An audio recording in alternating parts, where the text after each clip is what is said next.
भिवंडी शहर पुलिस उपायुक्त योगेश चौहान जी के मार्गदर्शन में भिवंडी पुलिस ने बड़े पैमाने पर बांग्लादेशियों की धरपकड़ शुरू कर दी है, जिसमें 40 बांग्लादेशी पकड़े गए हैं।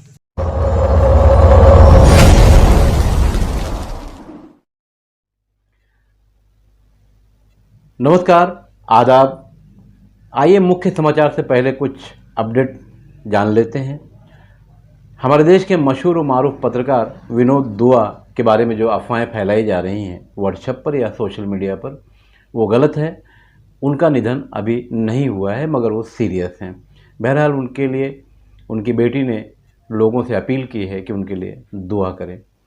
और आइए आगे बढ़ते हैं दूसरी अपडेट पर। भिवंडी शहर के औचित्यपाड़ा क्षेत्र में मोहम्मद अली मैरिज हॉल में जो अग्निकांड हुआ था, जिसमें दर्जनों मोटरसाइकिल जल गई थी, इस मामले में इस हॉल के मैनेजर और दूल्हा दुल्हन का जो परिवार था, इनके ऊपर भी केस। और अब आइए भिवंडी शहर की एक बड़ी खबर पर रुख करते हैं। भिवंडी शहर पुलिस उपायुक्त योगेश चौहान जी के मार्गदर्शन में भिवंडी शहर में बांग्लादेशियों को पकड़ने का अभियान जोरों पर चल रहा है। आज भिवंडी शहर के संकुल में पत्रकारों से बात करते हुए श्री योगेश चौहान जी ने बताया कि भिवंडी शहर के कई पुलिस स्टेशनों की हद में रहने वाले बांग्लादेशियों की गिरफ्तारियां जोरों पर है, जिसमें शांतिनगर पुलिस स्टेशन के वरिष्ठ पुलिस निरीक्षक शीतल राउत जी के देखरेख में 20 बांग्लादेशी पकड़े गए। साथ ही नारपोली पुलिस स्टेशन और भिवंडी टाउन पुलिस स्टेशन में 10-10 पकड़े गए। बहरहाल 40 बांग्लादेशी पकड़े जाना ये खतरे का संकेत भी है। इतनी बड़ी संख्या में भिवंडी शहर के पुलिस स्टेशन की हद में बांग्लादेशी रह रहे हैं। अब इस पर भिवंडी पुलिस उपायुक्त को ध्यान देना होगा। बड़ी बात यह है कि भिवंडी शहर में कारोबारी मामलात को अगर देखें तो भिवंडी शहर में डाइंगों में, साइजिंगों में जो बॉयलर ऑपरेटर होते हैं, आमतौर से ये बांग्लादेशी ही होते हैं, मगर बंगाली के नाम पर भिवंडी शहर में ये रहते हैं। भिवंडी शहर में लाइसेंस प्लम्बर जो महानगर पालिका द्वारा नियुक्त किए गए हैं, इनकी जगह पर भी भिवंडी शहर में प्लम्बरों की दुकान पर अक्सर बांग्लादेशी बंगाली के नाम पर देखे जाते हैं। भिवंडी का एक 2 नंबर का जो उद्योग था, मोती कारखाना, उसमें भी बड़े पैमाने पर बांग्लादेशी देखे जाते थे। तो ये हालत है। बहरहाल भिवंडी शहर में बांग्लादेशियों पर ध्यान देना बहुत जरूरी है। फ़ख्र आलम ऐसी जानकारी ये जो हमें इंटेलिजेंस से खबर मिली थी कि भाई भिवंडी और अपना आजू बाजू का जो एरिया है उसमें लगभग 50 के ऊपर के बांग्लादेशी यहाँ पे काम करते हैं, ऐसी खबर मिली थी। वो हिसाब से 8 दिन से हमारा ये काम चल रहा था।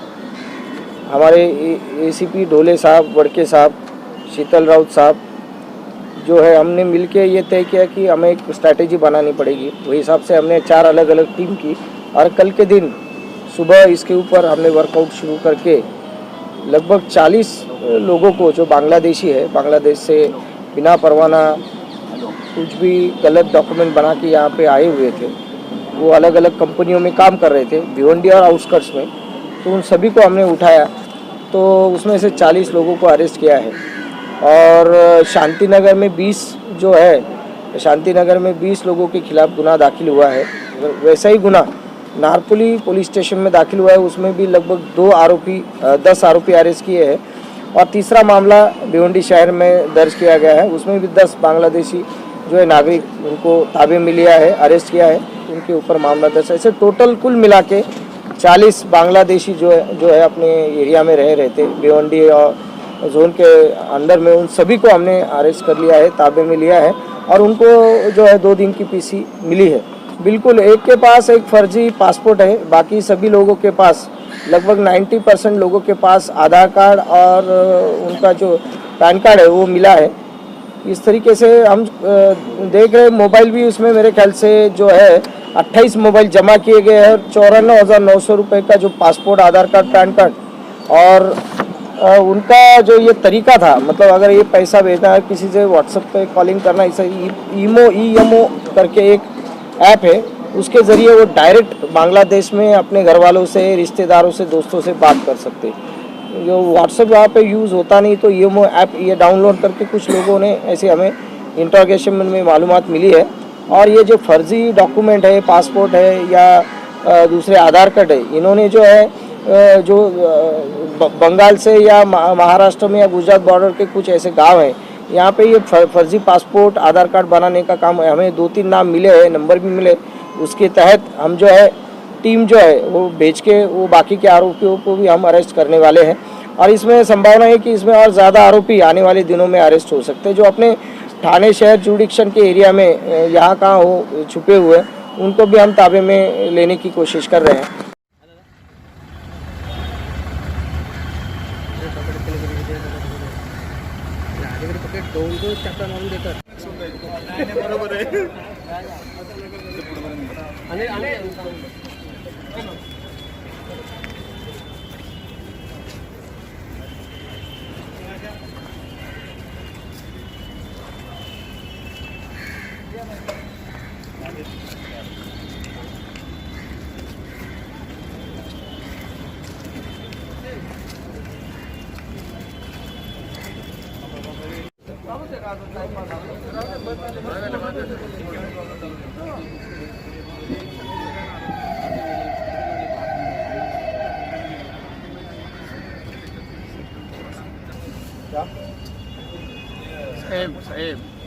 साहेब थोड़ा सा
चला चला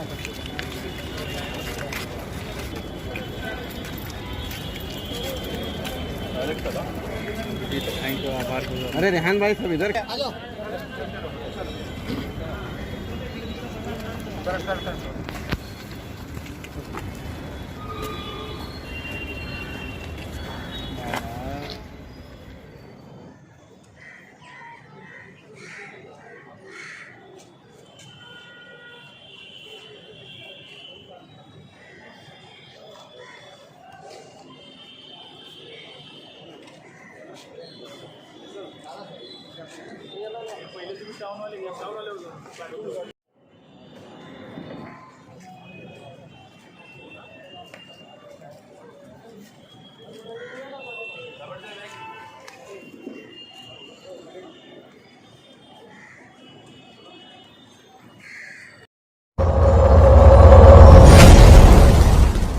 ज़रूरी इसलिए भी है कि दशहरे के मौके पर बांग्लादेश में जो कुछ भी हुआ उसका अंजाम त्रिपुरा में देखने को मिला। और वैसे भी बांग्लादेशियों के नाम पर कुछ लोगों की आंखें चढ़ जाती हैं कि ये एक ऐसे विशेष समुदाय से ताल्लुक़ रखते हैं और विशेष समुदाय के ही लोग कभी कभी आवाज़ भी उठा देते हैं कि ये कहीं भी रहते हों, बहरहाल एक समुदाय विशेष के जाने वाले लोग हैं। बहरहाल उनसे भी मेरा एक सवाल है कि अगर आप बांग्लादेश में जाकर रहें तो क्या रहने दिया जाएगा, या पाकिस्तान में जाकर रहें तो क्या यहाँ के लोगों को वहाँ रहने दिया जाएगा? ऐसा नहीं है। हर देश की अपनी एक सीमा होती है, अपनी एक लिमिट होती है।